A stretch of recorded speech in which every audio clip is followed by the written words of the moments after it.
जय श्री राधे राधे राधे।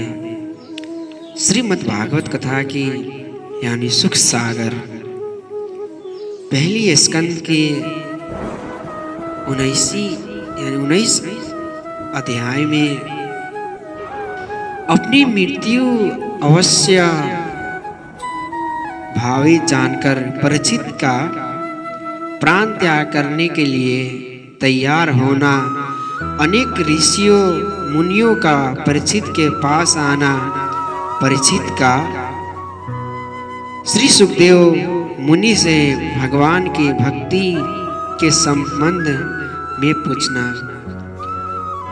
इन सब टिप्पणी की उल्लेखित सूची कहते हैं कि इधर घर आकर राजा परीक्षित ने भी अपने किए हुए उस निंदित कर्म पर बड़ा पश्चाताप किया, परंतु अब वे करते ही क्या मुनि पुत्र का श्राप हो चुका था, वह अब किसी की मिटने वाला नहीं था। वे राजकाज से अत्यंत उदासीन हो विष्णु रूप श्री कृष्ण जी का ध्यान करते हुए अन्न जल को त्याग मरने के लिए गंगा जी के किनारे जा बैठे। तब उनके इस अनुष्ठान को देखकर मुनियों, विद्वानों और विचारक धर्मात्माओं में बड़े हलचल मच गए। वे लोग वहां जाकर एकत्र होने लगे।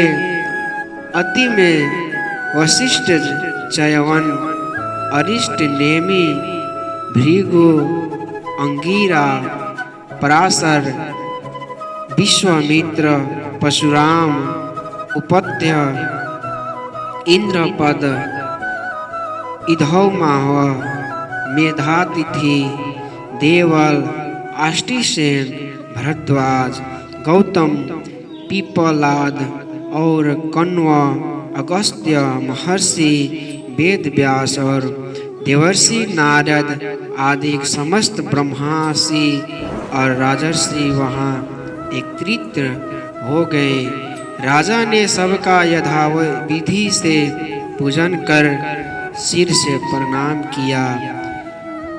जब वे सब ऋषि मुनि यथास्थान बैठ गए, तब राजा ने हाथ जोड़कर सबके आगे खड़े होकर कहा, हे मुनियों, आप सब दयालु और धर्मात्माओं के मध्य में आज अपने को इस प्रकार उपस्थित देखकर मुझे बड़ा प्रसन्नता हो रही है, क्योंकि आप सब धर्मात्मा ब्राह्मणों का चरण धोने से राजाओं के वंश का पाप दूर हो जाता है।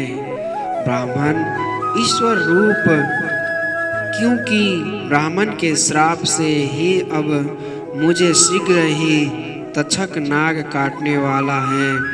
सो अब आप सब ब्राह्मण और यह गंगा देवी मुझे अपने शरण में रखें। परंतु हे ऋषियों, अब मेरी ये प्रार्थना है कि मैं जिस जन्म में उत्पन्न हूँ उसमें सब कहीं विष्णु भगवान के ही चरणों में मेरी धृत भक्ति हुए।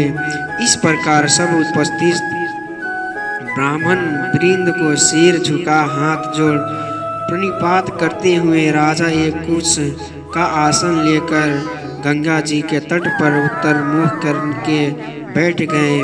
तब उनको इस प्रकार अन्न जल त्याग करके बैठे हुए देख आकाश से देवताओं ने फूल बरसायो। उपस्थित महर्षियों ने भी राजा की बहुत प्रशंसा करके कहा, हम सब लोग तब तक यहीं ही बैठे रहेंगे जब तक राजा शरीर त्याग करके शोक मोह से रहित हो अपने उत्तम लोक को न चले। जावेंगे। सूत जी कहते हैं कि ऋषियों में यही वार्ता हो रही थी कि वहाँ श्री सुखदेव जी आ पहुँचे। उस समय उनकी अवस्था कुल 16 वर्ष की थी, परंतु उतने ही समय में वे परम निर्वासनिक आश्रम आदि चिन्हों से रहित और सब प्रकार से पूर्ण ज्ञानी हो चुके थे। उनके हाथ पांव, जंघा, भुजा, कंधा, कपोल, आंखें और श्रवण तथा नासिका आदि शरीर के सब अंगों से पुष्टता और सुंदरता टपक रही थी। तब उनको आते देखकर राजा परीक्षित सहित सब मुनि लोग अपने अपने आसनों से उठ खड़े हुए। राजा ने मस्तक झुकाकर सुखदेव जी का पूजन किया। फिर तो उन महर्षि, राजर्षि और देवर्षियों के समूह से घिरे हुए सब सुखदेव जी को राजा परीक्षित ने एक सुंदर आसन पर बैठाया। तो उस समय में वे वैसे ही शोभायमान हुए कि जैसे तारागणों से घिरा हुआ चंद्रमा शोभित हो। तब उन 7 और तीक्ष्ण बुद्धि वाले सुखदेव मुनि के निकट जाकर राजा परीक्षित ने हाथ जोड़ मस्तक नवाकर मृदु शब्दों में कहा, हे ब्राह्मण, आज आपका दर्शन कर मैं बड़ा भाग्यशाली हुआ।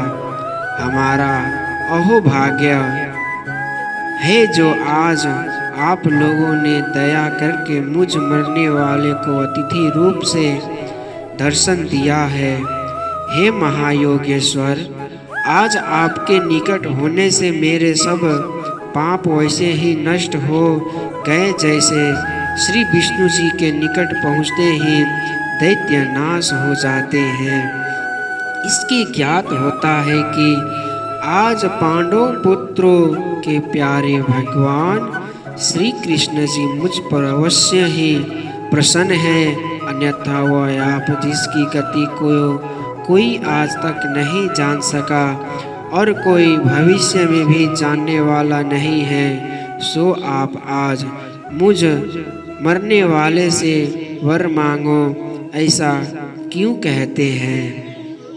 आप योगियों के उत्तम गुरु और सब सिद्धियों के देने वाला है। अतः हे प्रभु, मैं मृत्यु के निकट पहुंचा हूँ। व्यक्ति आपसे ये पूछता हूँ कि इस संसार में आकर मनुष्यों को जप, श्रवण, कीर्तन, स्मरण और भजन क्या करना चाहिए और क्या नहीं। इसमें जो कर्तव्य हो सो आप निश्चय से मुझे बतलाइए कि जय श्री राधे राधे राधे।